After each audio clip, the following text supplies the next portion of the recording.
Purchase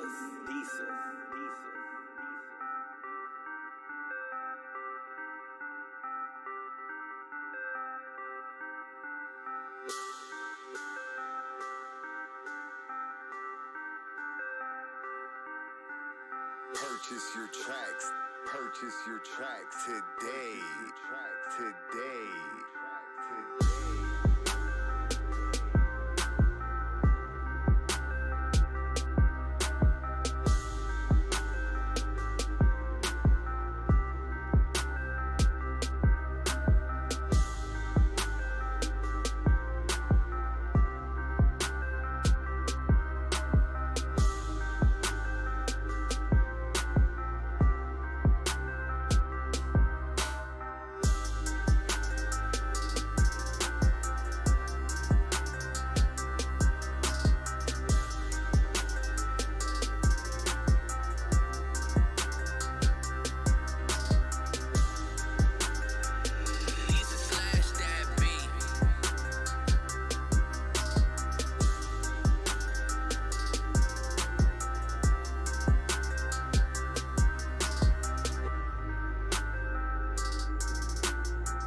What's up, everybody? What's good? I see people jumping in. There's other people going on. Everybody's talking Cowboys football, mini camp start, but guess what? I have a special guest today. They jumped in my Twitter box. They was like, what's good, big game? Let's do this show. And I said, man, let's do it. I got the next day off. Let's do it. We've been prepping. We've been talking like for real. We had a show beyond the show. We had like Sight Beyond Sight. You ever watch Thundercats where they're like Sight Beyond Sight? So we had a show beyond the show. We was kicking it. So we got to bring it all back. But tonight, I appreciate my Cowboys family. Introduce yourselves. Tell them about what you're doing. I know you got a YouTube page. How long you kind of got this thing going on, and give a little background about yourself. What's up? All right. So first of all, thank you for having us here, James. We always appreciate talking Cowboys. We've been talking Cowboys on YouTube almost 2 years now. Mm-hmm. We're live every day, discussing like the news, all the information, pretty much everything Cowboys all the time. We talk with the chat, we interact and really want to get a kind of a bigger view of Cowboy Nation. And kind of, get on the same page across the nation. There's a lot of people that they don't really follow it too much, or they do. They hear something here, hear something there. Mm-hmm. That was our original purpose, kind of get everybody on the same page. And let's talk about it. We all want the same thing. Mm-hmm. There's not a division thing, We don't want to divide up the nation, nothing like that. This is everybody who is a true Cowboy fan. It's about the star over everything, right? It's about getting the 6th Super Bowl, number 6. Right. No joke. Right. So that's what it's about. I don't care who we have. I don't care who's the owner or the coach. I mean, we care, right? Mm-hmm. But in the end, we want the championship. We don't care who is with. Star over everything, man. That's what it's about for on our channel, and we hope every fan, kind of feels that way too about our team. So. What? But again, everybody, has different thoughts on, how we get to number 6, of course. So, and that's the fun part about Cowboy Nation, exactly. Yeah.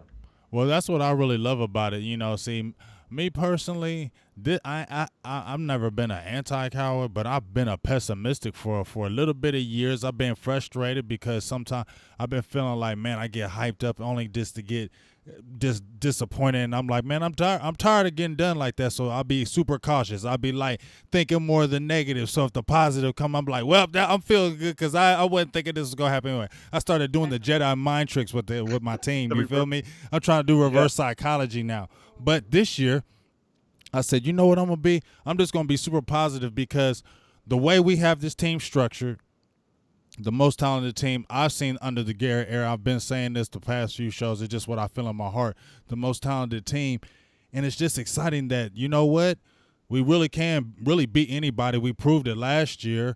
Yeah, we had the little bump in the road with the Rams, but we seen talent for talent. We can bang with anybody. We have the players from top to bottom, and it's just exciting to say, why are we going to hate on anybody on our team right now when this could be one unified, really hardcore year where we could really get us over the hump? I mean, the fans, the people we've been talking about, the Cowboys, can really get us over the hump. I've seen fans in different stadiums and different just arenas just really bring their team back to life.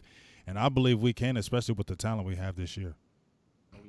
Oh yeah, and I mean, baby, go ahead. You No, take it off. if anything, again, it's more impressive what we were able to do. Considering how many setbacks we had.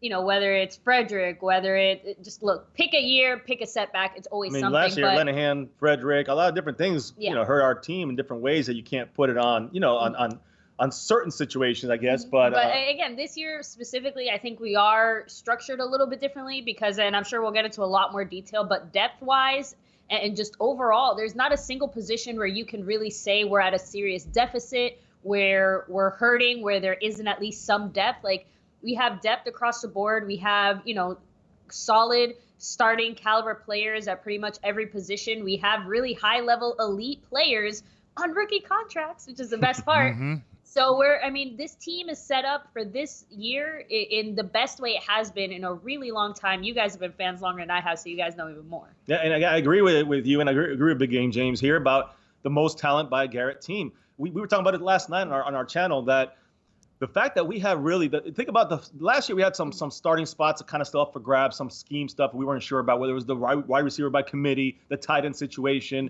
a lot of different things on defense as well. We weren't really 100% sure of yet. It was pre-LVE surprise, right? Mm-hmm. So when you add it all up, it was really a lot of things fighting for last season as the starters. This year, think about it.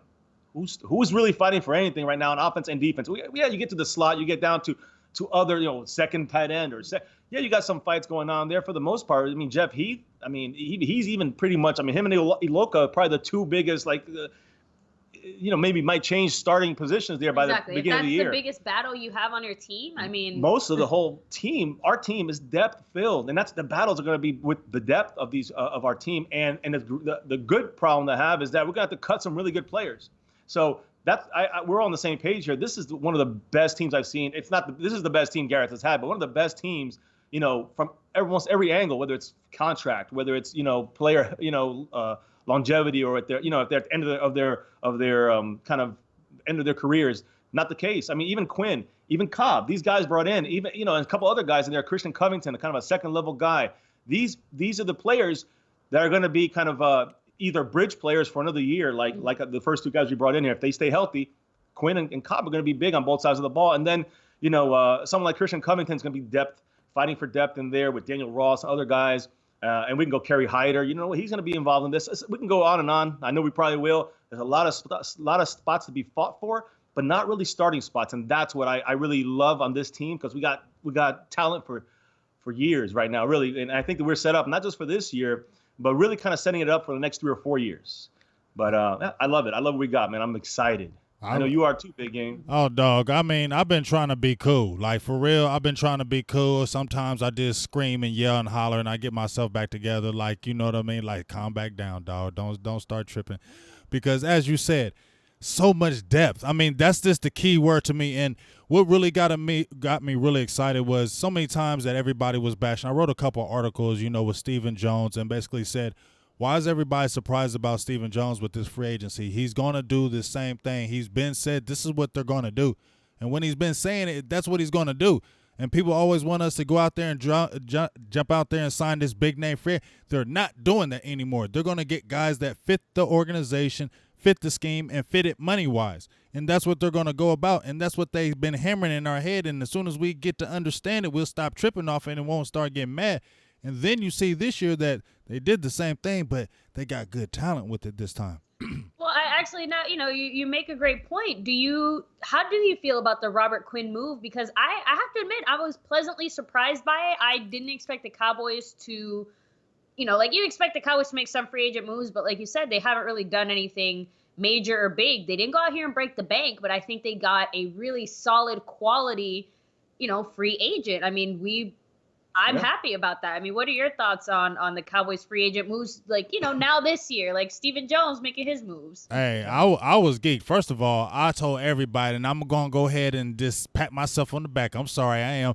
I spoke that damn Quinn thing in existence. I was talking about like Robert Quinn a lot. I liked Robert Quinn when he came out of the draft. I liked him when he was at North Carolina. I liked him when he was at the Rams. Like, I've always liked him. I always kind of watched his career like just like Amari Cooper. And I'm not saying like, ooh, I knew all this stuff. But for real, these are players like I liked even when they weren't with the Cowboys. Like, I always liked Amari Cooper. I always would just watch his games because I liked the way he played the game. And Robert Quinn was like, dang, if we could ever get somebody like that on our team, dog, we would be nasty. And then I'm seeing like DeMarcus Lawrence, and I just kept on seeing. I was watching Miami, and I was just listening to the whispers how they were talking about getting rid of his contract. And I'm sitting there thinking in my head like, if he is going to be some, cost efficient, I can see Stephen Jones making a pull because he sees that this can be a Super Bowl team and this can be the added element that we need. And I think that's what they're in their heads like. We have a Super Bowl type team. All we need is just sprinkle a few more pieces in there, and let's cover our tracks with Randy Gregory because we don't know what's going to happen. We need to have a right defensive end that's going to do this, and what more to get somebody like this at a bargain and in a year deal because this guy's going to play hard because he wants another contract because he don't know how many more contracts he's going to get. So he's going to play hard this year, and so we're going to get the best, hopefully, of Robert Quinn and Randall Cobb because these guys are trying to get extending contracts. So they're going to play their butts off, and we're going to get the best of them. And when you listen to Cobb, I just really love that pick.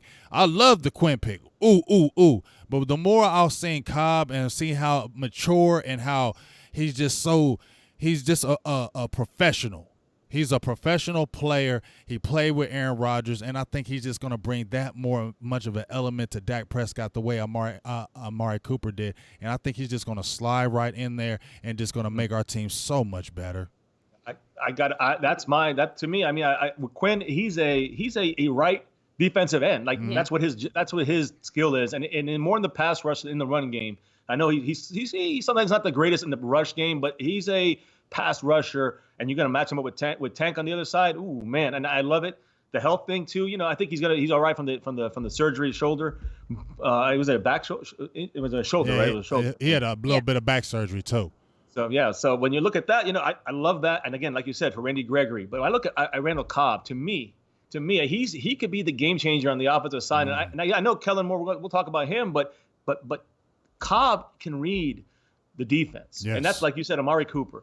He plays slot. He can play outside. He also used to play quarterback. Mm-hmm. So he knows how to communicate, how to find the spots, how to read the defense, and how to and we're seeing it already starting to happen. He's starting to already make Dak better. Yes. And that if he stays healthy, and that's why I say both these guys with health, man, if he stays healthy, he's going to be a big key. And I love Hearns. Yes. But he's $6.25 million, right? We save $5 million if we cut him before 53. So he's got to really ball out and then hope. I'm saying I don't want to say this, but injuries. I mean, he's got to be there in case, right? But will he be able to make this team? I think it's gonna be tough for him. Honestly, I think even if he's healthy, even if everything goes well for Hearns, the way his contract is structured, we have too many other ways we could use that $5 million than Allen Hearns, the receiver, especially considering all the other receivers. I mean, we have, again, depth. 12. We have so many receivers. Like, you're telling me one of those other guys isn't going to beat Allen Hearns or isn't going to, be at least around that same level to where the Cowboys say we can afford it. As our fourth or fifth or sixth receiver, Allen Hearns, 6.25. But if he's our fourth or third, you gotta probably pay him. But we gotta see how training camp goes. I'm confident in that. Here's the thing, though, and you made a point about this playing for extensions or other contracts. So both these guys are playing for contracts, right? Mm-hmm. What if they do great? Cowboys still let them go. We might we're going to bring in guys. We get Gregory back, let's just say, and maybe draft some. I'm just saying we're going to bring in pieces for that position, receiver. If we let them go, we're going to get compensation picks, third round, fourth round picks. And this is what the Patriots kind of roll with. And we got the Cowboys are taking a similar, not the same, but a similar page from their book, but not the same thing because they're going about it a different way, banking on the draft, banking on what our power is, which is McClay, Chris Hall, these guys are the masterminds with Stephen Jones. I think this year is the first year, and I heard about McClay being involved in the free agency moves a little more. I heard about that from the beginning, and you can see the difference. So I love McClay involved in everything. Yes, I definitely agree. Everything. Yes, I mean, I love it. And let me give me a few shout outs to everybody else up here. So rude for me to do that. But I told you, we get to talking. We loving Cowboy football. It just be like, we talk. For real, if we was talking, I think we could talk all day. Like, I'm going to keep it real. Yeah, I know we could. So what's up, Cheyenne Maxwell, Angel Rodriguez, Thurston Howe, the third Texas Twister, Ron Smith, as usual. How you doing? My Cowboys fiance, Daniel Meza, Cowboys X Factor.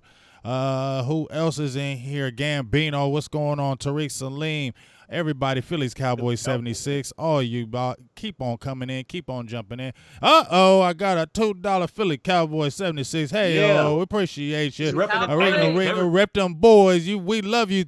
Thank you for the appreciation. And let's keep on talking and bringing in the Cowboys football. See, that gets me even more excited. Now I'm really, really ready to spit some flames on fire. You feel what I'm saying, though?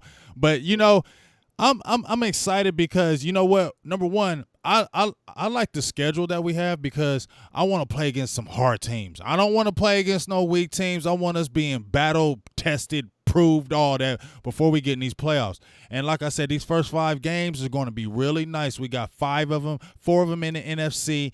2 division games right in your face, and I want to play that Redskin defense because I want us to present a challenge. That's what the Kellen Moore is going to talk about because I think the Redskins going to have a good defense. Now, I don't give a hell. I hate the Redskins, but they're going to have a good defense. They got some players over there, and I want to see how this offense is going to bang against them. That's why I want to see this Kellen Moore. But just to jump right into him because we're going to be going everywhere, but this is the thoughts in my head about with Kellen Moore because I'm excited about Kellen Moore. I'm not trying to put him on this pedestal or this and that and this and that, but I just feel like him and Dak do have a vibe. I feel like they do flow together, and I think the Cowboys are watching that relationship before they elevated Kellen Moore to the offensive coordinator. They wanted to see if this was going to be a good feel and this will work out, and I believe it will. And then when you look at the way Kellen Moore has been in the film room when he was even with John Gruden, a lot of people seen that the dude already had a brain. He was 50-1 in college. I don't care. We know he didn't have the physical limitation, but the dude was like 51 in college. Multiple sets, multiple formations, and he says he always wants to keep the defense off balance, and that's what gets me excited more about anything because we were predictable last year, and that's why teams stayed with us. It wasn't like teams were better than us. We kept teams in the game because we wouldn't open up this offense, and I think this is where you're going to see Kellen Moore be able to do that with these variety of formations. You're going to see the more explosion with that Tony Pollard. I've been screaming that boy. If that boy stay healthy, oh my God, y'all these teams gonna be in hellified trouble. Let me just tell you that. I'm trying to. Okay, I know. I have to, honestly, Pollard's the guy where I have to be like, calm down. Yes. But thank you, Daniel Meza, by the way. Yes, thank you, Daniel Meza. Yeah. I'm sorry. Ooh, but no, I have really high hopes for Pollard again. Not because I think that he's gonna go out there and be the best player ever. I just think that the impact that he can have on our team, and I said it when we drafted him. We just saw the first Kellen Moore guy get drafted. Yes. That was a Kellen Moore pick. That was he's going to be used. And whatever Kellen Moore wants to do this year, Pollard is kind of like his brainchild there in that sense. But as far as Kellen Moore, ball of clay, and what he can do, we make the joke a lot that, we could probably get a paper bag that could coach better than Scott Linehan at this point and still do better. I have been saying this, that I have this weird feeling that Kellen Moore is kind of taking the trajectory that Jason Garrett did, and that, we might be seeing Kellen Moore get a promotion sooner rather than later. It's just my thoughts, but you're already right about Kellen that. Moore, and I think that the connection between him and Dak is a big reason why he is where he's at, and obviously his intelligence, his creativity. I can't wait to see it in action, and just maybe less jet sweeps. I feel you 100%. Let me give a shout out to Gambino with the donation. My dog Gambino. That's my dog. Like, I love your name. Like, when they come out, I'll be like Gambino. Like, I feel like he just like a mobster just with the name. So I always just kind of give him his respect as the mobster. Like, Gambino, what's up with you, dog? Appreciate you. What's up with you? But I'm just flowing off what you're saying right there and I'm bouncing off that. I said that was talking to somebody last week, and I said that, as much as I love Chris Richard and I would love him to get the head coaching job. I mean, I love his style and everything. I just feel that if Kellen Moore comes in, does anything good with that offense, and if that offense looks good, I just feel like he would be our next head coach because Dallas is going to homegrown him. They're going to homegrown him just like they did Garrett, and they don't want. They don't. Look at what happened. Look, it's exactly the same thing. They brought in Garrett. It's the same thing. Exact same thing. Oh my God, thank you. I'm so glad someone else feels this way. Yes, that's her thing. I know that has been my little kind of. But I have a little wrench into the thing here about Garrett in a second. But I wanted to say about Kellen Moore, I do agree with everything you guys are saying. I think he's going to definitely add some things to this. I think we have to be careful though, because Garrett still got control of this thing. Yes, for sure. And so he's still got. Yeah, it's still gonna be. And last year was receiver by committee. This year might be OC by committee, not fully. But I think Kellen Moore's got the reins, right? But I think Garrett's his job's on the line, so he's going to jump in there a little sooner than last year if he's allowed to, which I'm sure he is. And he's going to fine tune things a little bit if needed. You got Nussmeier, the tight ends coach. He's got the Amari connection there. You got John Kitna, who's going to speak from his side of things, and also Dak's going to be involved in this. So all these 5 guys, including Kellen Moore, are going to be involved in the play calling or game planning. But it's going to be Kellen Moore's thing. The Cowboys front office wants to see what Kellen Moore is going to bring. I don't think we're going to go crazy, but if you listen to some of the interviews from today, after today's minicamp, first day, Sean Lee, he already is talking about how, every day they get different looks from Kellen Moore. They got to readjust. It's stressing the defense. It's putting the defense to the test, which is great for the defense, right? But it means that the offense is trying new stuff. They're becoming much less predictable than they were last year, which is exactly what we want. Unpredictability. That's what's going to get you wins. I want to see more spread formation, some 10 personnel, 11, but let's spread Witten out too if you have to sometimes. And let's just kind of spread the defense. You got RPO options there. I want to see that usage, because you got 5 linemen and you force them to not be able to stack the box, and you got Dak as a possible running back, in an RPO situation. I don't want to see it all the time, but I'm saying the fear of it, right? That along with Zeke and 5 linemen, and you got the 4 receivers or whatever, even if you got 3 receivers and the tight end Witten somewhere outside, you spread the defense out. You're going to have a safety back. You got 4 guys out of the play. Now you got what? You're going to have 6 guys in the box against 5 linemen, Dak and Zeke. How you lose that on 3rd and 1? You can't. If everyone hit blocks, we got it. So creativity, smart play, using plays at the right time, those are all things I'm going to go into Kellen Moore's, bag of tricks and into the 2019 season. That when it comes to Garrett, I was going to say this, and I don't know where this is going to go with the contracts. I'm sure we'll probably touch on that a little bit, but I'm in the mindset of thinking that Stephen Jones wants to align these contracts into 3-4-year guaranteed contracts. It might go 6 years, but 4 years guaranteed on a lot of the elite core players are going to have to bring the big money for. So my question, or I guess my thought is that if Garrett gets them close enough to the Super Bowl, not the Super Bowl, right, but we get a game away, and I still believe it should have been, he should be out of here from some years ago, but he's a good team motivator, a team rah-rah guy. So my thing is that maybe he is the guy that Cowboys want to lean on for, let's say, a 3-year deal to go along with the rest of these elite guys that he's kind of brought up with him. That's a little mindset there. Just keeping in mind, in the back of my mind, where I think that Jerry Jones has been protecting Garrett over year after year after year, and still trying to find a way for him to fit into the Cowboys family there at the front office. So I wouldn't be surprised if he actually does get re-signed, an extension or something like that for 2-3 years short term, just to go along with the rest of these guys, see if they can put this in the book. Because again, get the Super Bowl number 6, it changes things about Garrett's, the way Cowboy Nation feels about Garrett, in the sense of he finally got us there. But I think it's more the players and the coordinators that are the key. When you have someone like Garrett, you need great coordinators, and great players on the field, right? We have everything there. There's no excuses this year. I think that is the biggest mantra that I've been screaming from day one. Gambino, he already knows if he's in here still. I've been screaming no excuses. I've been feeling you with the Garrett thing. I've been on Garrett. Like I already said, I've been said that, we ain't gonna win with Garrett. And I'm not trying to just bash him. I'm never trying to just go against him. It's just like I feel like you had too many instances where too many things where you could have made things happen and they haven't happened. Just like too many opportunities that we've lost, and you sitting there thinking like, why are we losing to these teams when we should win? Like so many times that we would go into a game where should be a must win, or be a game that we should win, and we struggle. That's what would be concerning and frustrating me, because we would struggle constantly against teams we shouldn't have to struggle with. And it's a frustrating thing when you see where you should just go in there and whip their ass. Excuse my language. My mom said don't cuss no more, and I'm trying not to. But sometimes it gets my blood boiling when you play these teams and they're better than them, and yet we're only beating them 10-7. You know what I'm saying? Or we getting in the red zone 5 times, only getting 6 points. I get tired. I was getting tired of seeing 14-play drives only getting 3 points. I think that's one of the things I want to see in this offense is red zone opportunity, scoring in the red zone a lot more, using your weapons in the red zone. I would love to see something when a Dak Prescott in the shotgun. You got Ezekiel Elliott and Randall Cobb in that backfield. And you got Tony Pollard spread out. Then what you gonna do? No. You feel me? Then what you gonna do? You get what I'm saying? That's the kind of stuff I want the Cowboys to start doing. You know, like you see all these other teams where it's like, oh man, what are you guarding?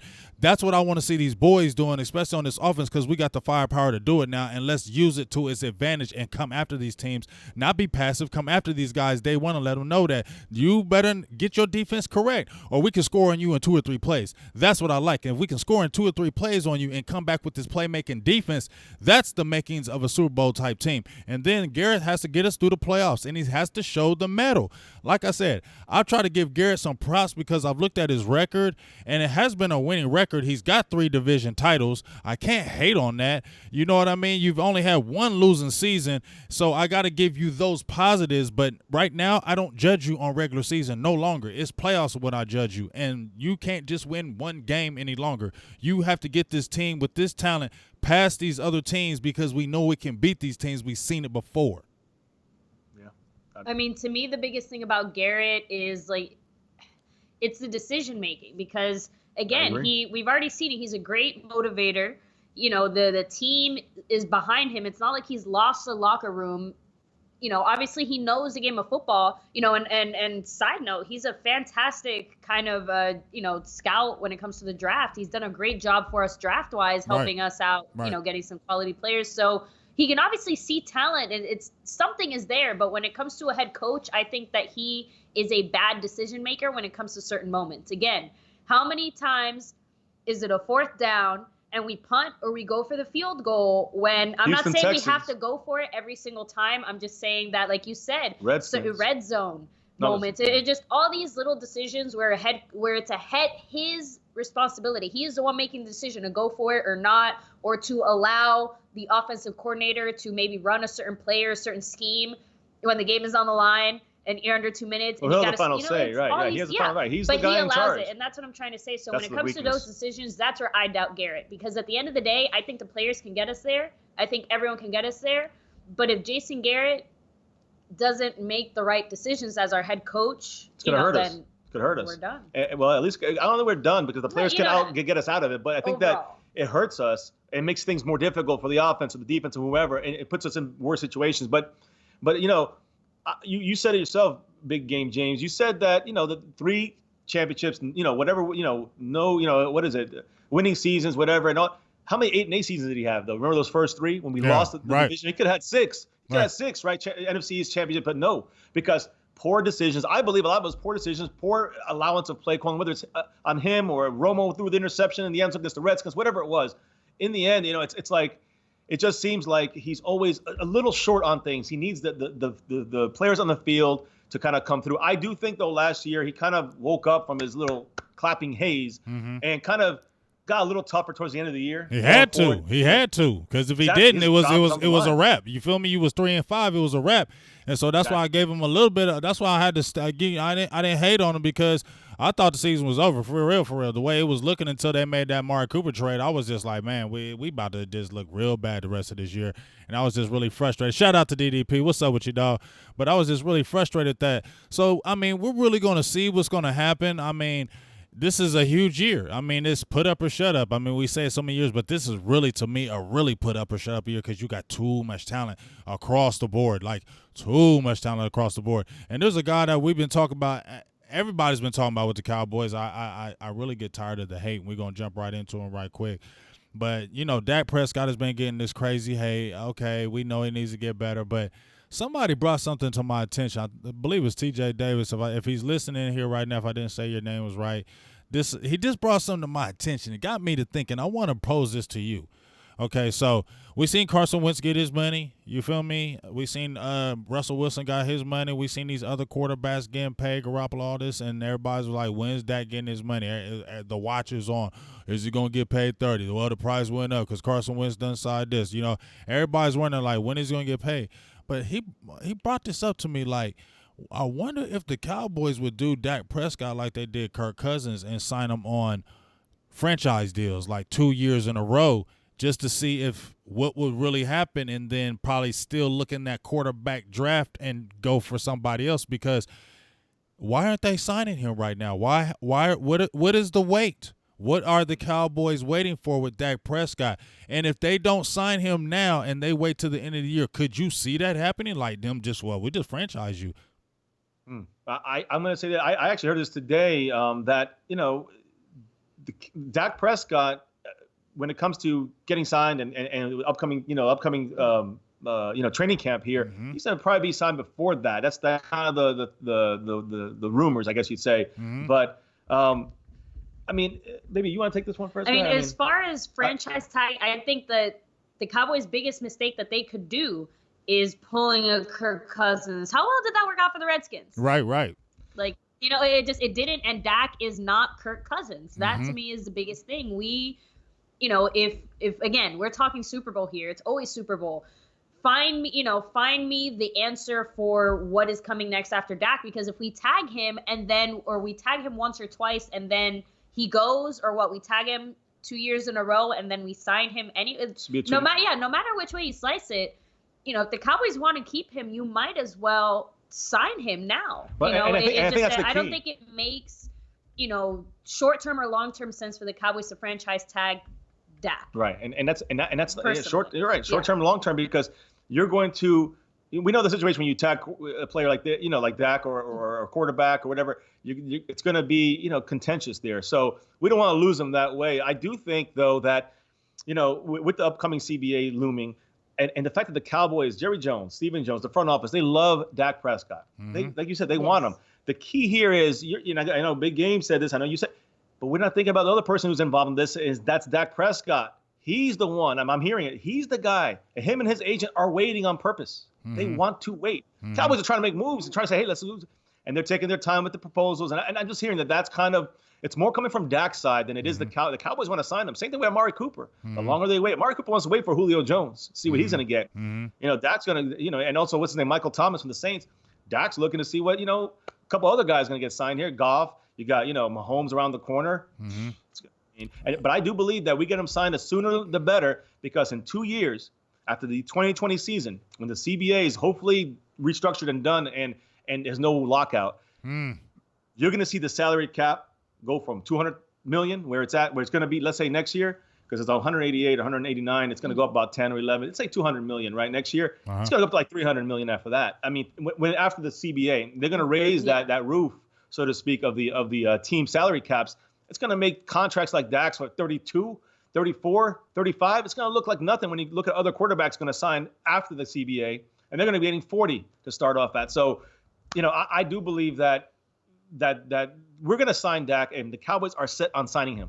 I think the franchise tag would get him. I agree with my fiance on this, that I think that they will get, that kind of will scare him away, push him away. Now, if he does bad and we can re-look for other things, draft the quarterback. But then what are we doing in the meantime? We're taking a Super Bowl ready team and flushing it down the toilet, because Stephen Jones has this team in mind. He wants to take them the next 3 or 4 years and win some Super Bowls. It's not just about 1 year or it's not about 20 years. It's about 4 years, let's say. And he wants to get this team to go. He believes this team they built, the front office and Stephen Jones, Momo Clay, all these guys. He wants to take this team for the next 3 or 4 years, and then let's reevaluate. Yeah, and like I said, if we tag Dak for, let's look at this on the flip side. Okay, what if we lose Dak after that or something? What do we do? Because, we either have to bring in a rookie, obviously someone young, to figure out the system and go through those growing pains. Oh, those 3-4 years are now wasted. Or again, take a chance on someone else out there, but we'd have to guarantee them some money you know what I mean? It just, we're taking a risk on someone else, the devil you know versus the devil you don't. And honestly, I think Dak, truly has the makings of a franchise quarterback. Yes. Cowboys, you should have signed him last year. and fiance has been saying that. And I will say one last thing is that, Garrett's job is the one that's really in danger here. If the Cowboys give him 30 plus, whatever, 28 plus, all right, if they give Dak whatever they give him, the big franchise quarterback numbers, the pressure is completely on Jason Garrett, because who's easier to replace, right? Salary cap invested guy that's for 3 or 4 years on your team, high level elite player, that you're paying elite money to, or Jason Garrett, a coach that's replaceable, who you can find somebody to go around Dak's and the offensive kind of technique, schemes they want to use for what talent we have. it's easier to replace the coach in this particular situation than when you take the money case in things like Tank, Dak. If they get, Cooper, Zeke, whoever, if we keep rolling with these guys, we're not going to replace them. We're going to replace the coach. So that's why. What are your thoughts as far as Dak? Do you think that the Cowboys should tag him or should sign him long term? I mean, forget the numbers because honestly, he's gonna get paid something, right? Right. You think they should tag him? Do you think they should sign him long term? Like, what are your thoughts on that? I think they should do like they're doing like with Tank. I mean, I think that's what they're going to do. I think they're going to protect themselves. I think they're going to front load those contracts and make sure that, we're going to see how you guys look after a couple years. If you guys are rolling, we'll make it to where we just extend after that.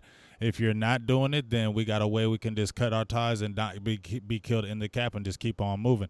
And I think that's what they're doing. I mean, if you look at Tank Lawrence's deal, I mean, it's really like a 3-year deal because they're looking at his age. He's like 27 now, about to hit. In them 3 years, he'll be 30. He's had injuries. He's had back injuries. He's had back surgeries.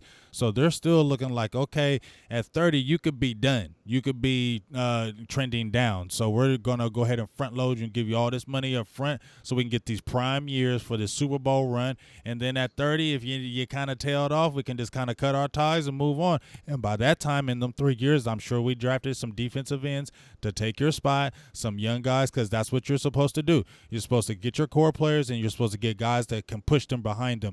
And I think I was saying this before.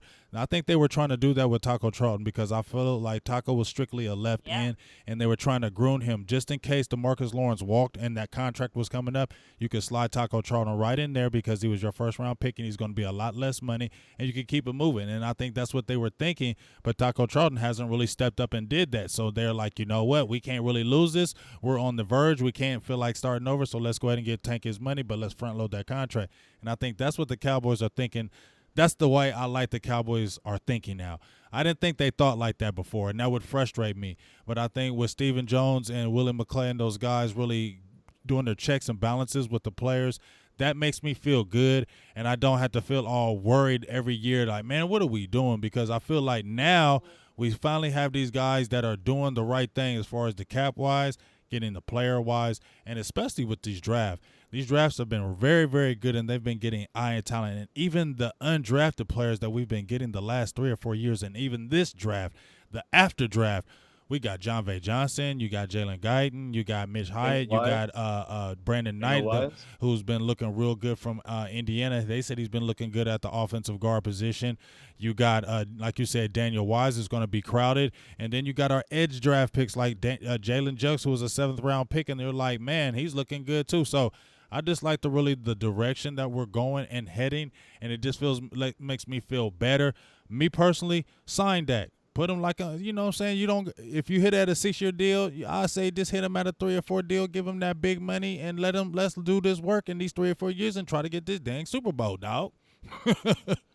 Agreed. Agreed. 100%, man. Agreed. 100%. It just, again, I wish I could understand, a little bit of their thought process behind that too, just because with Tank, I feel like we played it a little too cute. We could have signed him for $18 million. Yeah. We're paying him $21 now because we want to. Yeah. Well, I mean, hey, he benefited, and I at the end of the day, like I said, I don't think it's going to kill us because, as you said, in a couple years, that deal is going to look like a bargain the way that salary cap always rises. And what he got paid, he's going to get trumped like in 8 games from somebody else, and they're going to trump it by, another 5 or million. That's how quick it goes. It's just like you getting a new phone. You get a new phone, and then you're thinking that's the world's greatest phone, and then within 6 months, that new phone is coming right after. You're like, man, that phone is whack. I'm getting this newer one. You feel me? It's like the same thing with these contracts with these players. So they go from, dang, that costs a lot of money to 2 years with an iPhone. You're like, I got a bargain now. I got a nice phone, and it's a bargain. I ain't paying all that money, but it still worked. You feel me?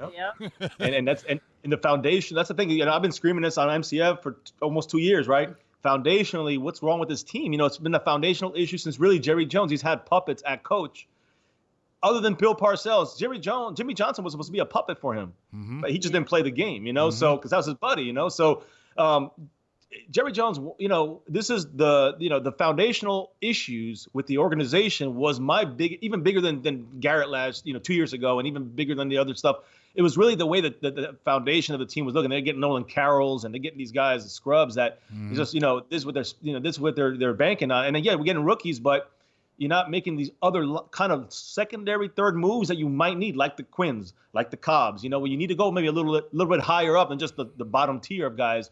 And I think that foundational change has changed, the baton kind of passed last year with the Des Bryant thing. And I think from there on, it's been Stephen Jones and Will McClay kind of running the show. So I like the foundational viewpoint from the Cowboys, the star. And, and I just love the fact that that's where we're going. It's not that whole just spending money, throwing money around willy-nilly, it's thinking things through, being smart about it. I know. The problem is, though, that there's way too many Cowboy fans that when they hear Dak might get $30 million, just to throw a number out there, like they just lose their minds. They think that's too much. Some of them don't even know how it works sometimes. I know. So. Right. I mean, you got to really look at the numbers, and you can make it happen. You can make it affordable. But let's talk about another player that has been in the news lately. I've seen a lot of people have been in the chat box been talking about Ezekiel Elliott. I think they said the NFL is looking into the police reports on what's going on with that. I mean, it's just so bogus. It's like, what do you? There's nothing for you to investigate. That's really stupid and retarded. Why are you doing that? But it's just so frustrating. I love Zeke, and I said this on many of shows. Like, man, dog, like we would never be talking about this bump of a security guard. These guys are going to be after you. They're going to do these stupid things to you. Stay away. Like, dog, you don't know by now you play for the Cowboys, bro? Zeke, you don't know by now you play for the Cowboys, dog? Like, everybody is looking at you, and you got to have people around you that's really going to be uplifting you and telling you got to go home. You got to have them people, not people that are going to just be like, yeah, let's keep partying and let's stay out till late. No, now I understand you're still 23. I get it, but you got to understand you're playing in the NFL, and it's just that you're not the same person. People don't look at you that same way. And so since you walking around, you got a dude following you with a camera phone, you just got to be careful. What's your kind of thoughts on that whole situation with Ezekiel Elliott? Do you think the Cowboys should put anything in his contract, like if they were to re-sign him, like, a player, if you slip up right here, we can void your contract. Do you think that should be put in his contract if they do extend him? I think that the Cowboys would be failing themselves if they didn't at least put some kind of clauses where, you have to give back the signing bonus, you have to give back a certain amount of guaranteed money or something. If you violate, I'm just saying, like, if you violate XYZ thing, your contract's void, you got to give it back something, because, I just don't see how they can't protect themselves from Zeke's behavior. But at the end of the day, I think that Zeke's just lost money. Forget guarantees in the contract. He's going to get less guaranteed money. His talent speaks for itself. But, obviously with, the other things surrounding Zeke and the certain choices he's made from the beginning, from when he came into the league, you know what I mean? It kind of, it hurts him, and I think that it's going to hurt him financially, where, again, we might not really know at the end of the day, but I do think the Cowboys have a little more leverage here to be able to say, we're going to offer you $1 million less because XYZ. Here you go, Zeke, you did this. And he can't run from that. The thing is that the thing is this. Listen, whether I think he was railroaded in that first thing there with those 6 games. That's right. BS. Yes. That's my 2 cents on that. I feel you. So we're on the same page here. Unfortunately, he has to, whether fair or not, he has to control himself outside of, and he's in the public eye, and that's what Goodell with the CBA and all this stuff, that he's the final judge on this, man. He makes the final judge. He can do whatever he wants, and it's written in his clause. And you can't mess up like this in public. And if you do, we can suspend you for a long time. So or you can be out of the league. Yeah, but again, I don't think it's going to go that route. I do think he made a mistake, but again, typically it wouldn't be a big deal because of that other incident. It makes it a little bit more concerning. Without question, you got to put if you sign Zeke, and he's the best running back. You in think the Zeke NFL, is suspended? You think Ezekiel gets suspended? I said if he. Yeah, I think that. Honestly, there's video evidence. Even though I think most of us here, Cowboy Nation, think that it's not that serious, because it's on video. Zeke looking dumb with the prior history. I think that. He's going to end up suspended. And again, it's all on Goodell. So Goodell, unless he wants to cut him a break, I doubt why would he do that, right? So the thing is that I think he'll suspend him at least probably 2 games or something like that, a game, and maybe give him a chance to appeal. It probably will lose the appeal. And I'm nervous about it. I don't want to see that happen. But if he is suspended, I said this on our channel too, like, do we go after someone like Jay Ajayi or Ty Montgomery for a short term to see, a vet guy, or do we roll with Tony Pollard, who's, by the way, 6 feet, 210 pounds? He's not a small guy. Right. He can handle the load. He's still a rookie, though. He's still a rookie, though. I know. You You're have 100% right. You have Olawale Yeah, as well. well, Olawale. Oh, Lord. So no way, no Olawale. So the thing is that Darius Jackson you might have to put on that. I don't know, but I would rather go with Jay Ajayi or Ty Montgomery or someone like Duke Johnson Jr. Someone you can throw in the mix for a couple of weeks in case this stuff happens. We'll find out before the training camp starts up in Oxnard about Zeke's suspension if there is one. But like you said, and the fans were saying, the chat was saying, and we've seen too.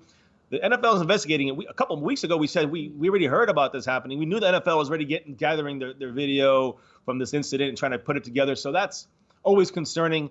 And yeah, Zeke has to behave. I mean, I would also add one thing to his contract, aside from the exemptions, or if he makes some mistakes or gets suspended, you got to take some hits on your contract. The bigger deal would be, this sucks, but get a handler. Someone made this point with Des Bryant after the Des Bryant situation with his mom and all that stuff, which was misunderstood or whatever it is. The Cowboys assigned people to him to make sure he wouldn't get into kind of trouble anymore. They might have to do this with Zeke. If you invest in someone, if you invest in someone for this much money, I have no problem with them going the extra mile and then making sure, even if they have to babysit him. Unfortunately, if the Cowboys go that route, they got to protect, their team, their investment, and their player. I guess, but again, we were babysitting Gregory too. He still managed to spark up somehow. Yeah, but he's gone. He was, he was a performance-based contract situation, so it's different. I don't think Zeke will get that much performance-based contract, But I hope so. Because that would be good. That means he'll perform on the field, and whatever he's on the field for is what he'll get the money for. But that's not going to be Zeke. He's going to get guaranteed money, top running back in the league, but he's got those issues that will lower the overall numbers, I think, in the end, a little bit. Well, we're going to see. I got a couple questions in here. We're going to jump on here. Shout outs to Job. What's up with you? Shout out to Katina. What's up with you? How you doing out there? But there's a couple questions. One, do Pollard and Weber both make the team? I know Tony Pollard's going to make the team. Mike Weber, I don't know, because you know what? They had a 4th-round grade on him. I had him in my mock draft, but you never know, because they said Darius Jackson was still looking good, like in OTAs, and they said, he's been in the system. Darius Jackson didn't look terrible last year. He looks like he has some juice, and he's busting his tail. He don't want off this team, and he has the familiarity. So I don't know. I don't say that Weber's spot is guaranteed to make it. I'm not going to say that. And he was a 7th-round pick. He's really got to show and prove. I think they're going to play a lot of him in the preseason. I don't think Zeke is going to get a lot of snaps. So I think that's where we're going to really see. Training camp is going to be huge. We'll be able to see in training camp. But I think these preseason games, more than last preseason games the last few years, these preseason games this year are going to be huge about who we're going to see making the team. I think, usually you've seen the years before, you kind of always knew who was going to make the team. Fringe players were going to make it. Now you can genuinely go into this training camp and preseason, I don't know who's going to make it on certain like receivers, defensive linemen, could be surprise cuts. Somebody doesn't play good in training camp. Young guys are shining that preseason. You don't think they're not going to go with the younger option if a guy can get saved $7 or $8 million and they still got a lot of depth with their core guys? It can happen. So these preseason games are going to be huge. Pollard makes it. I think Weber, I have to see in training camp, because I can't throw that out there. That's just my opinion. What do you guys think? No, I mean, I agree 100% for exactly the reasons you said. But I'll also throw in just the fact that, again, if we're facing a possible Zeke suspension, maybe there is a spot for Weber on this team if we have to carry, maybe for a little bit, you know what I mean? Practice. I'm not sure how the Cowboys will work it out. I see Weber possibly making the team if Zeke ends up suspended, just to help bridge some of those gaps. And then obviously once Zeke is back, Yeah, I mean, I Pollard's obviously going to make the team. Yeah. Weber, I think he. But do you really want to rely?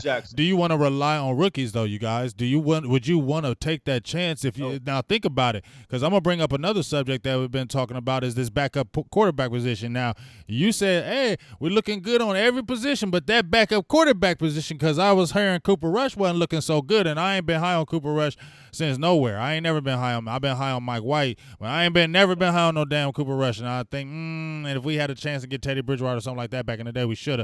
But my thing right here is, two questions, I'm coming at you like flame on. Do you think we should really put our trust in rookie running backs? And also, do you think they need to address that backup quarterback position, because it's scary if Dak gets hurt? listen, running back, again, when it comes to running back, I said Jay Ajayi. I know some people are saying he's injury prone. I get it. I know it. Trust me, it's bone on bone with him on his knees. But, for 2 games, you get Ty Montgomery. My point is I'd rather go with someone like that, and roll the dice with them for short term, right, than with the rookies. I don't know if that kind of answers. I do know that Tony Pollard probably have to take a bigger role. I don't, he'll obviously get more carries and more looks in the game than without Zeke being there. But then when Zeke's there, he's not getting as much, I think. But we have to rely on the rookies a little more, at least Tony Pollard. But I do think we bring in a veteran, I'm hoping. And then Darius Jackson, I do like. He also does kickoff returns as well. But, have we seen enough for him too as well? I don't know if we've seen enough of him in game time, in real game situations. Now, quarterback, man, you've hit my pet peeve there because that's one of the things I've been saying, man. You said it yourself, Teddy Bridgewater, right? I've been screaming about, when there was none left, I said, Blake Bortles, grab him. I don't care. He's a veteran. He took his team a quarter away from the Super Bowl. He might not be great, but he's a backup, right? He's a veteran, and I feel more comfortable with someone like him than Cooper Rush back there. And Mike White's still too young for me to kind of say I feel comfortable with him just coming in the game and taking over. So, yeah, I think we should have got a veteran. I think that's a big mistake. I think another position that we probably didn't talk about too much, I think is the only position probably as a starter that I believe should be up for grabs, and that is kicker. Brett Maher, he needs to be challenged by someone formerly the Falcons, Matt Bryant, someone like that who's a reliable guy inside the 50 and hits it from all over. Doesn't matter, a veteran. That's what we need, not somebody playing games with him, hoping he makes a 65-yard field goal. We're looking for touchdowns, not field goals, but I want to get a sure guy there. I know, but I think the reason why we have that, those issues at those positions is for the same reason at both. The Cowboys are going cheap. They're cheap. They're going real cheap at kicker. They, already, even Matt Bryant, we'd have to pay him something like $2 million. Do they want to pay him $2 million versus Maher's $400,000? Yes. I know we do. But the Cowboys, I don't think do. Right now, the Cowboys are going very cheap there, right? And they're going very, very cheap at backup quarterback. They're taking a huge risk there, but I think, again, I'm trying to think, and put myself in the Cowboys mentality here. They see Dak Prescott as, longevity-wise, health-wise, almost like Eli Manning, in the sense of like he's a tank. Like he just played 3 straight seasons. He started every game.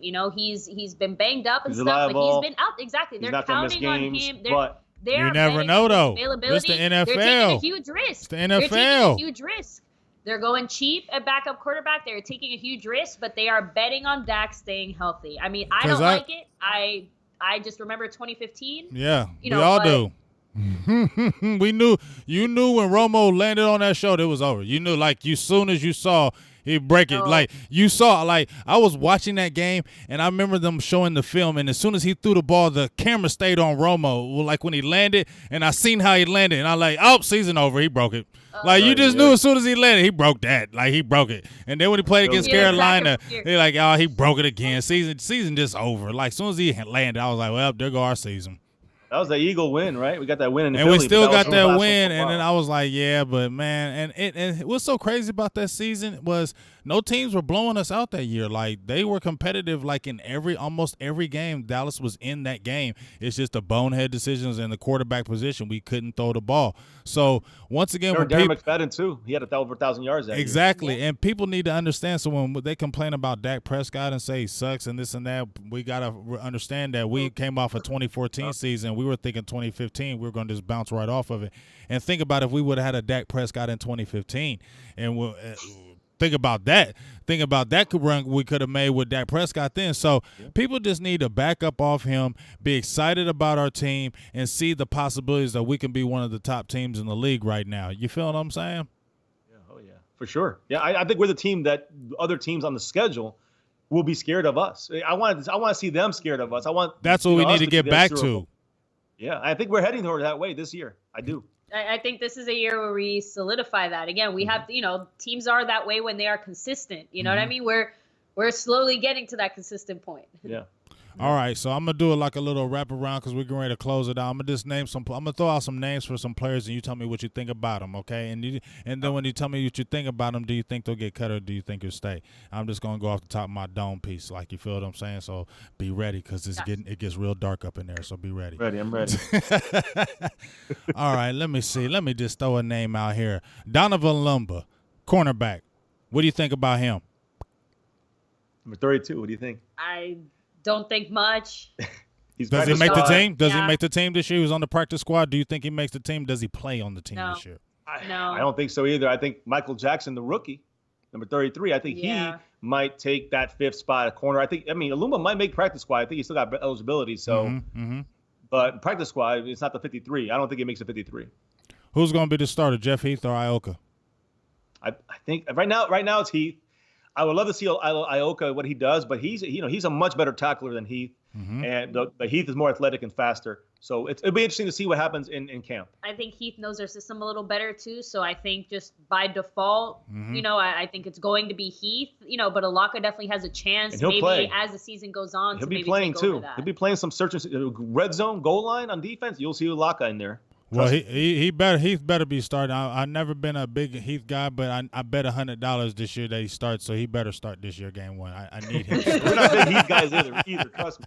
This is the first year we're actually Heath, right? Yeah, I need you to start this year, Jeff Heath. At least game 1. Like, I need Jeff you. Heath better come through for us. I need you to start at least game 1, okay? And then after that, we can go from wherever. And Loco take over game 2. All right. So let me ask you. Okay, here's another player, Cedric Wilson. Everybody's been talking about Cedric Wilson, ballyhooey. Nobody's really been saying nothing about him in camp. Is he injured with his shoulder? What do you think about Cedric Wilson? Does he make the squad this year? Is he going to be on the game day roster? I think he is. Yes. I'm gonna say Why? yes. Why?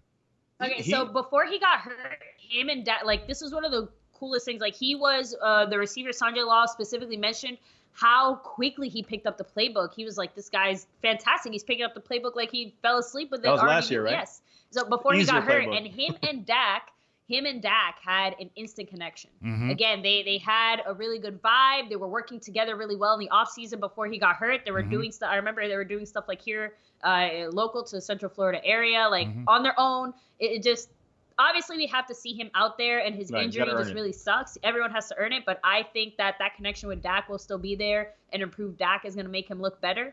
And competition brings out the best in everyone, and Cedric Wilson already went out there with that kind of dog mentality, which I know a lot of people ever since Dez left, like, they've kind of been like, oh, we don't have anyone with that dog mentality. I'm not saying Cedric Wilson's going to be that guy again. I'm just saying that the potential's there, and let's see what happens. Yeah, I mean, I do think he's going to make it, maybe for different reasons, but I do think he's a guy interesting to me.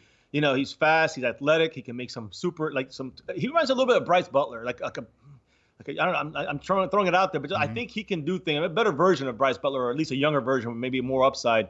I think that he'll find a place in here, and the thing is that we have a great 12 receiver battle, right? And it's going to be Cooper, it's going to be Gallup. I believe, of course, Cobb's going to make the team barring injury. Hearns, I don't know if he makes it, So if you take him out of that mix, because if Cobb is there, Tavon Austin, I mean, I think he still makes the team. And then you got Noah Brown and Cedric Wilson. I'm talking about last year's kind of group. I think that most of those guys make it, but you might see two of those out off the group. And I think that Cedric Wilson and Noah Brown might be kind of fighting it out a little bit. But Noah Brown does different things. He blocks. Exactly. He's more of like a tight end style. I mean, we'll have to see what he does. All this is in training camp. I believe that something about him, his receiving abilities, that can still, he's still like a ball of clay. He can be worked on here, Lal, and with Dak Prescott. I think he'll be one of those guys that show up. I heard today on the mini camp, he did fantastic. He had some great plays, and I got it. So one day, it's no big deal. But I think he's ready. Like I think Fiance said, I think he's just been a year held back. He's hungry to get back out there and really show what he can do. And I know 6th round pick last year, and Boise State. We always get guys from Boise State, but I think that he has an upside that we haven't seen yet. And that's just my opinion. Hey, if anything, Kellen Moore is just like a step ahead with Cedric Wilson. Do you think he makes it? Big game? I don't know. I was really high on, I was liking what he did last year, but I really got to see if he's fully all the way back from that shoulder injury. I think it's going to really be tough with the competition. I think them speedsters are really going to press those guys. I think John V. Johnson and Guyton are really going to press these guys. I like Noah Brown when he came out, but Noah Brown doesn't do anything special for me. Even though he could be like a hybrid tight end, they're not using him in that manner, and he's not getting the ball. And if they're not using him in that manner, I think he's taking up a roster spot. I don't want to see guys that are on this 46-game roster taking up spots. I want to see them playing. And I want to see guys that are going to be productive. And so many times we've seen Noah Brown get in the game where he's not getting the ball.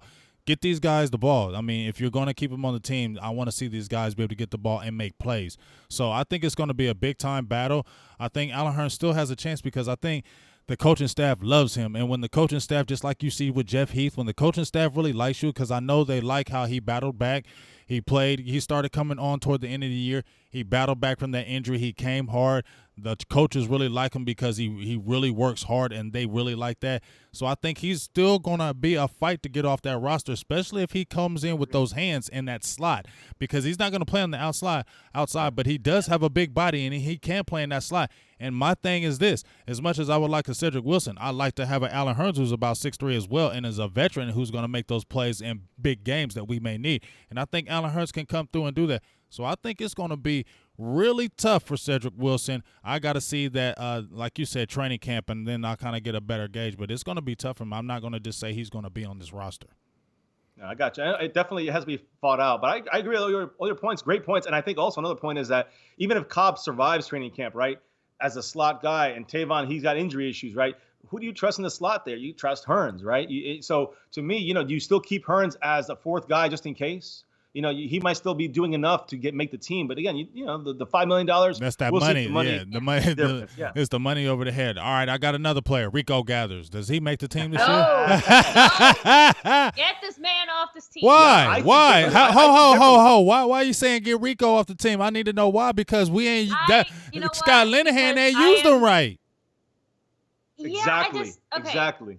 Because how you know Kellen Moore? Time, effort, and energy on players that it just at the end of the day, I just don't see it happening or working out. One of the things that always stuck with me is even with Linehan's simple booty playbook, right? Rico still was not picking it up. He wasn't getting, even at the end of the season, he was messing up simple plays. Like, I mean, you just, tight end is a pretty complex, mentally complex position to play. So, I don't know if Rico is going to be able to handle all of it, and I don't have the time to waste when we have. So you done with Rico? We got Schultz, Big Game was saying you can't waste the roster spot. You can't waste the roster spot. So exactly. So I think that Rico would be kind of a wasted spot. See, I disagree to I think he's definitely on the bubble. Don't get me wrong, but I think Rico has a little bit more of a chance than you're giving him credit for.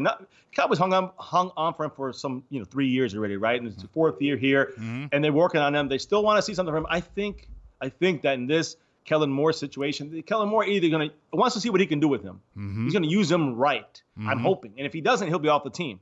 But if he's used right, he will make people turn their heads for a moment and say, you know what, maybe we keep him another year. We saw it. Routing him off right now. No, we saw it. Now, here's my thing. I went back and forth with Rico. Sometimes one day I'm just like, man, I'm done with Rico. Man, he get on my nerves. I'm done with him. The next day I'm like, well, let's just give him a chance. Because I keep on seeing that size. I keep on seeing that 6'6", 290-pound man just looking crazy nice. And I just remember 2017. I know it was the preseason, but I saw it. We all saw it. We saw it. We was geeked. We was like, yeah, this is what we've been waiting for. This is the type of tight end we've been waiting for. Now, I like Blake Jarwin. I was on a Blake Jarwin team when nobody was talking about. When he was undrafted and they got him, I was like, I like that Jarwin kid. So I think Jarwin's going to do really good, especially, with Witten, and I think that'll be a good combo. But here's the thing. It's that Dalton Schultz kid, because he's a fourth rounder, and I don't think they're going to keep 4 tight ends on this roster. It's the Dalton Schultz kid, because my thing is, do they want to see how bad Schultz is? Do they want to see, or do they say, we're going to go with this potential Rico and move like Schultz like on a practice squad or something like that? I think they're going to play Rico a lot. They're going to have to play him a lot in the preseason. Like, he's going to have to be almost like a starting type tight end in the preseason, and they're going to have to work him. And I want to see what Kellen Moore is going to do. And if we see anything out of Rico this preseason, I don't know if you're going to get rid of him, because then it's going to change the game, and people are going to be like, no, don't get rid of him off of this roster, because if he can add that explosion, for real, and you all know it, and I feel you. I feel you about I'm tired of the Rico thing. I feel you. I'm tired of – but, man, if he looked good in this preseason this year, I don't know. Going to be hard. I know. I want to see – but if he gets lost out there, well, it's done, I think. I think he's done at that point, because we don't have room. The one credit I will give Rico is I do think Kellen Moore will know how to use him. I think that, regardless of what he does, he will be used better.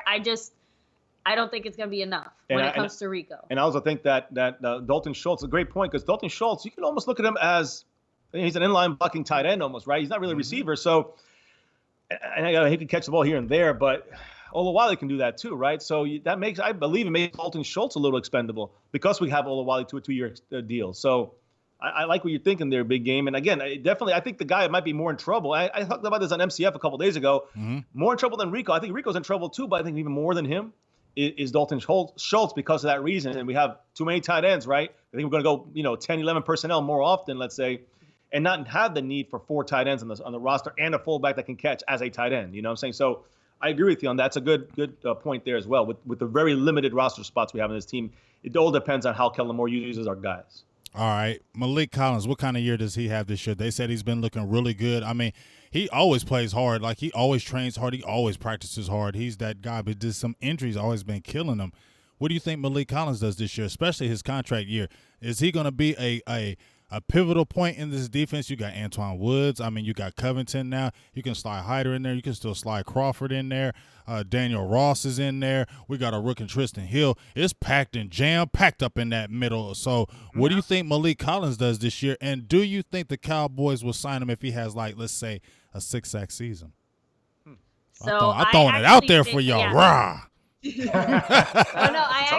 think that again, Malik Collins has a lot to play for, and honestly, this is the best thing he could have ever asked for. Help, there on that inside, so he doesn't have to go out there and get hurt every game. Mm-hmm. Fantastic. So I think that that kind of rotation that's going to be happening is only going to benefit him, and again, benefit the Cowboys. I think it's going to make sense.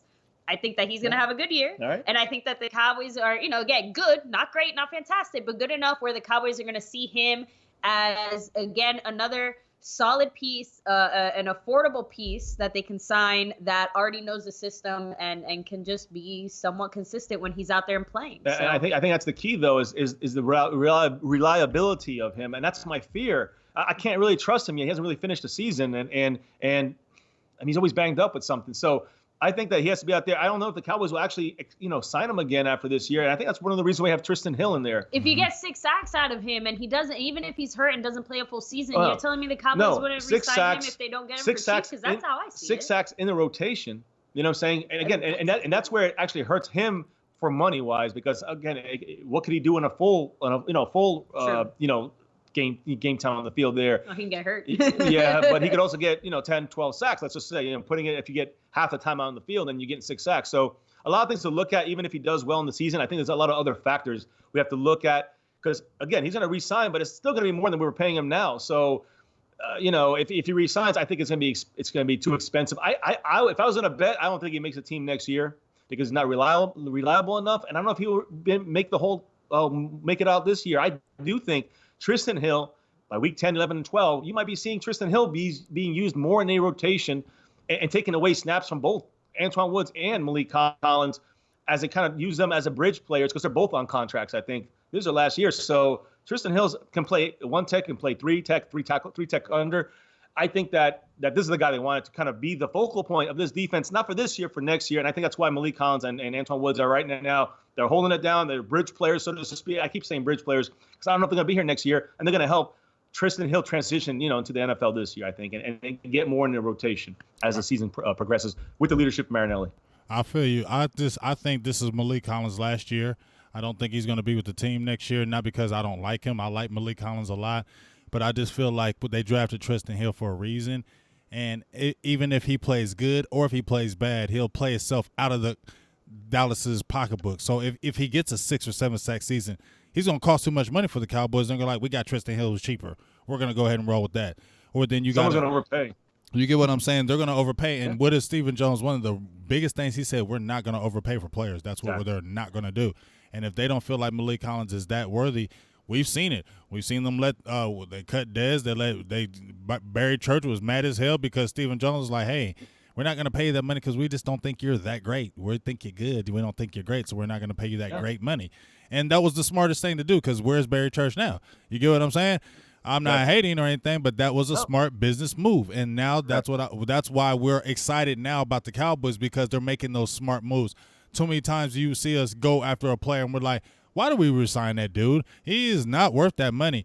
Now you're seeing they ain't even biting for it. They looking for it and saying they ain't even jumping. They ain't looking at them players. They're looking at quality players that's going to continue to make this team better, and they can do the kind of like the Patriot way. They want to have the Cowboys way. So when you come into this program, this is the way it's going to be, and this is how it's going to go. And I think that's what they're trying to build, and that's what I really love about the Cowboys. I got one last player I'm going to ask you about. We're going to get out of here. And first of all, I want to give a shout-out to everybody that's been in the show. I haven't given a shout-out to everybody's names, but I appreciate everybody out here. I love the comments have been rolling in, good chatting, good everything. And I appreciate my Cowboys family. Y'all have been great today. Y'all been great tonight. I'm excited. We're going to have some other shows we're going to do for sure. That's a guarantee. We're honored to be here, man, but I'm sorry. We talk too much sometimes, so I apologize. Hey, that's all good. Hey, I love it because, hey, I get to talking too, and I'll be like, man, dude, shut up. You're going way too long, bro. You're getting a little long when it calm down. You know what I'm saying? But I got one. Passion for the Cowboys. You feel me? It's like once you get to start, it's hard to stop because there's so many things that you can really talk about and really go hard with. But there's one player that everybody's kind of been talking about. They said that he might be the forgotten guy, might be the left out guy, and he's been like a kind of controversial thing, Mr. Byron Jones. Everybody's been talking about, well, he went from safety to corner. Is Byron Jones going to get paid with the Dallas Cowboys, or is this Byron Jones' last season? Yeah, I love Byron Jones. I want to keep him long term.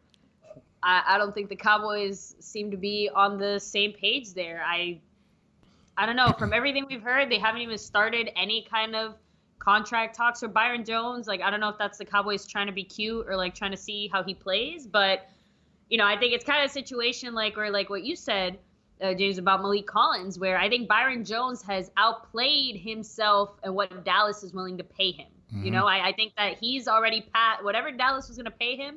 He's outplayed and passed that, and the Cowboys are setting themselves up where we might be seeing ourselves drafting a first-round corner next year because we're not going to pay Byron Jones. Wow. And we have other corners that can. I mean, I don't know. I just don't know.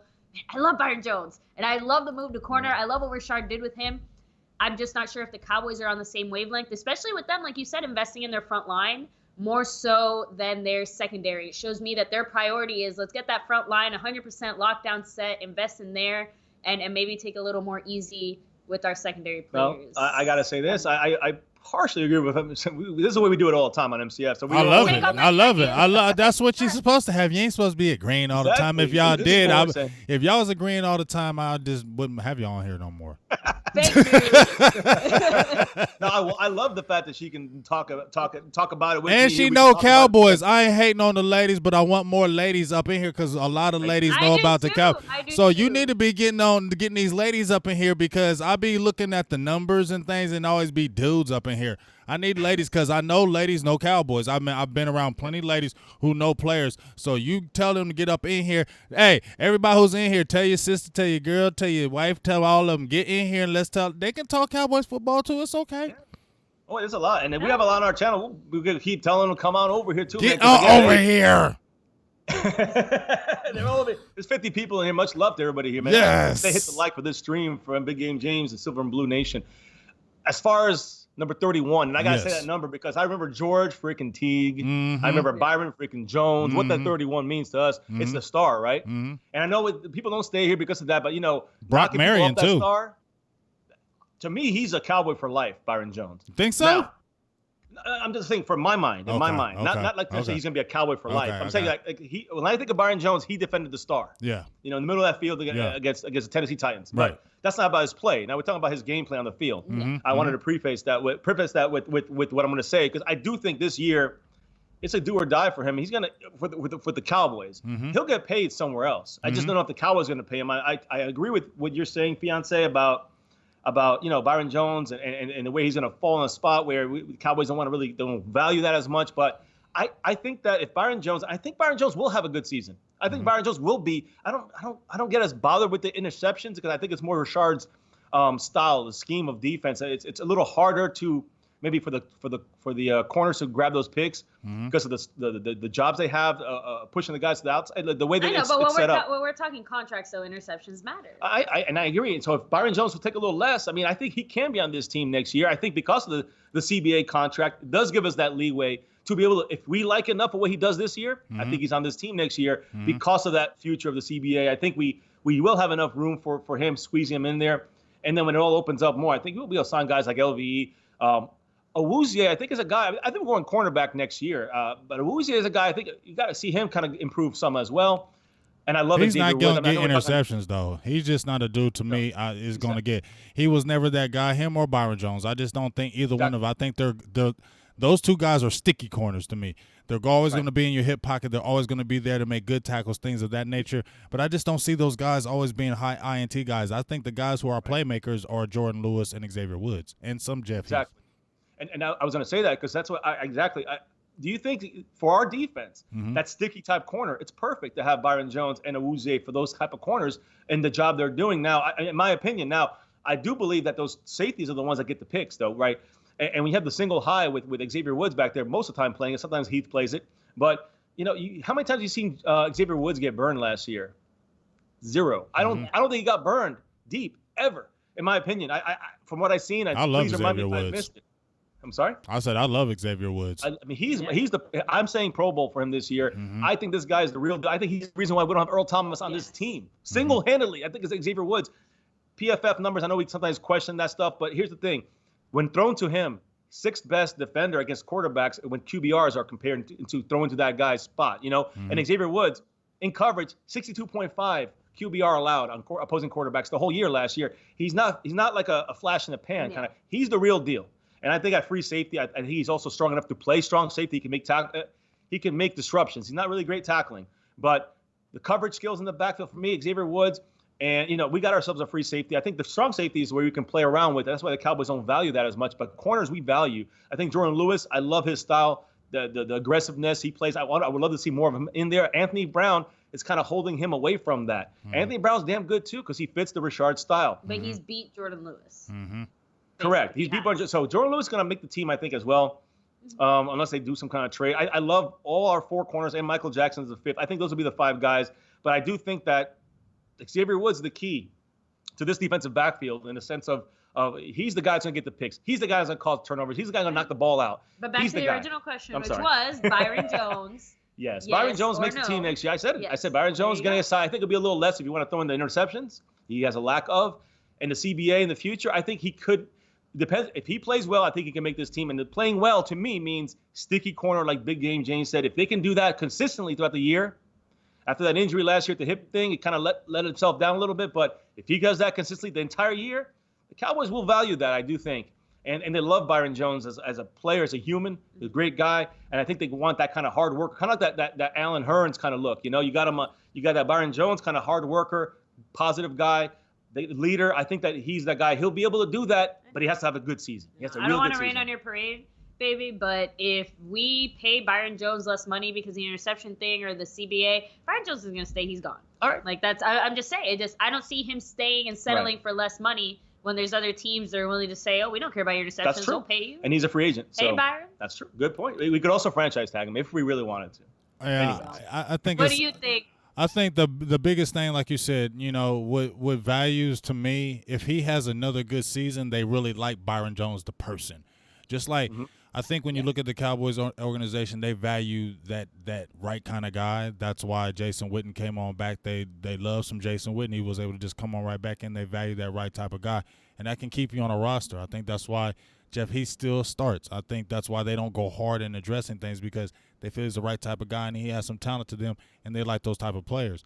And I think that could go with Byron Jones because they really like him as a person. So if he comes in and has another good season, I could see them going after him.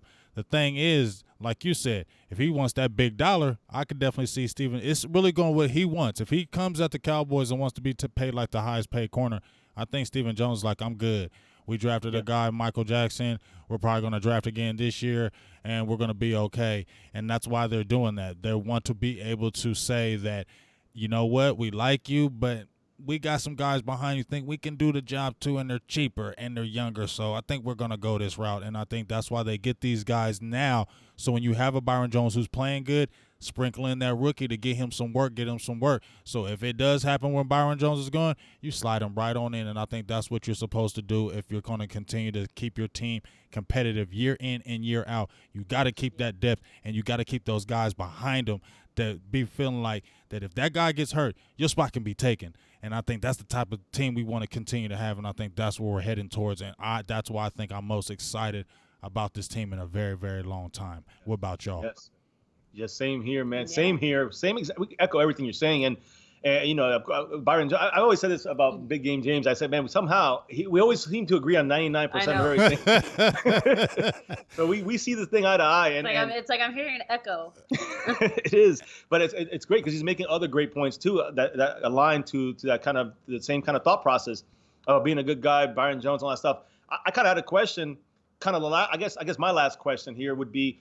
We talked about every single position. I mean, other than Chris Jones at punter and LP Lodesor, we didn't talk about linebackers. And real quick, we're good, right? We're good at linebacker. We got Jalen Smith at middle. We got weak side LV. We got strong side Sean Lee. And again with limited snaps, Sean Lee. I believe Joe Thomas. I think that's the guy. That's the guy. That's the guy. He's the guy because I've already been hearing about him in OT. I mean, in minicamp today, he was looking okay. I think the biggest thing with him has got to stay healthy because it hurt us last year, in my opinion. Him being hurt, we needed him last year. He was looking so good, looking just fast off the line. Was looking good in special teams. Was making big plays. He is the key to me. I think that Covington kid is going to be okay. Marshall Lillard, he's one of those versatile guys that you can pick and plug and use in the spots. But I think that Joe Thomas guy is the key. If he can stay healthy, you got Sean Lee being a dog, but I want to see that Joe Thomas because he's I don't know, it's just something about him. He's just athletic. He just has a demeanor. I think he's just going to flow good with Jalen Smith and LVE. So to me, he's the key. And yes, I feel like we are good at linebacker as long as we stay. The health is the key. To me, health is the key. The football guys shine on us and keep us healthy. That's the only thing I think. I'm gonna keep it real. That's the only thing I'm worried about with this team. I'm not honestly worried about any other thing with this team not being cocky or anything like that. I just feel like health-wise, we just have to be relatively healthy. No major injuries. Yes, we might have some bumps and bruises, but no major injuries. If we stay relatively healthy, I don't see why we just don't go through this NFL and beating up on teams like we're supposed to. We were doing it last year with this defense. Why not this year? Yes. Last year, would you say we were relatively healthy other than the Travis Frederick thing? Because yes, we were very healthy. Other than Travis Frederick, I'm knocking on wood now. Yeah, exactly. Knock hard. Did you knock hard? Bang, bang. Exactly. I need to hear bang. I need to hear bang. Because I don't got the bass like Beyonce does. I got tiny little hands. You feel me? It's just like that's the biggest thing. I don't want, even in training camp, I look at the players, but the only thing I look at is his health. Every day I look at injury report. I think already Connor McGovern's got a little pectoral thing going on, so he's sitting out the rest of camp.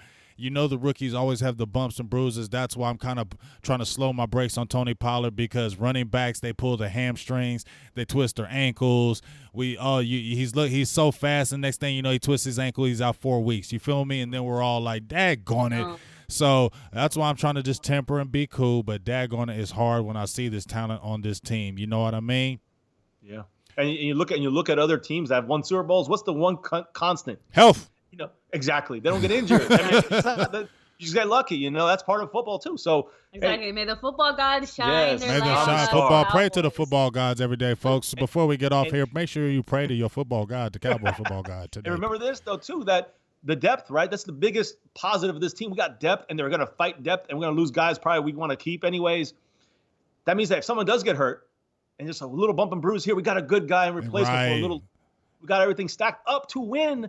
Number 6, no joke. That's what we want. And that's what it's about, guys. I agree with both of you, 100% pretty much on most of the things you guys said tonight. And Big Game James, man, you just, we're honored to be on here with you, man. Thank you so much for having us on here. Hey, I had a great time. Hey, this was a great talk. I had a great time. We're going to definitely do it again. Have me on your show. And then it's definitely when the season is going down, we definitely got to do some watch parties, live watch parties, and it's fun. So definitely going to do that. Some post-game analysts. I like all that because I just feel like this is going to be a really good year where we can analyze a lot of good things with the team, seeing a lot of good.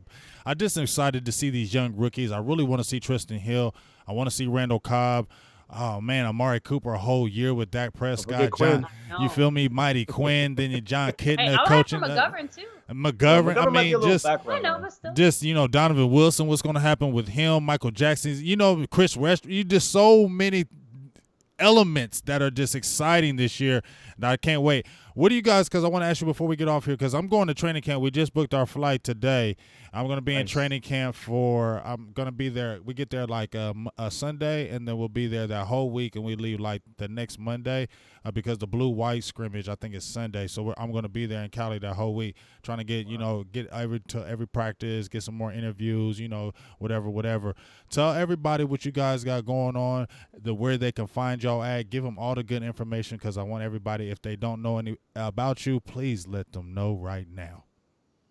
So you guys can find us on Twitter, on YouTube, on Instagram, pretty much every social media platform at My Cowboys Family, guys. Again, we said it earlier, but we do, live streams every single day with, Cowboys news, Cowboys updates, Cowboys info, Cowboys chat with you guys, with the chat. So, we're going to do another one tonight, so keep that in mind. So we're going to be going live. Y'all go hard in the paint.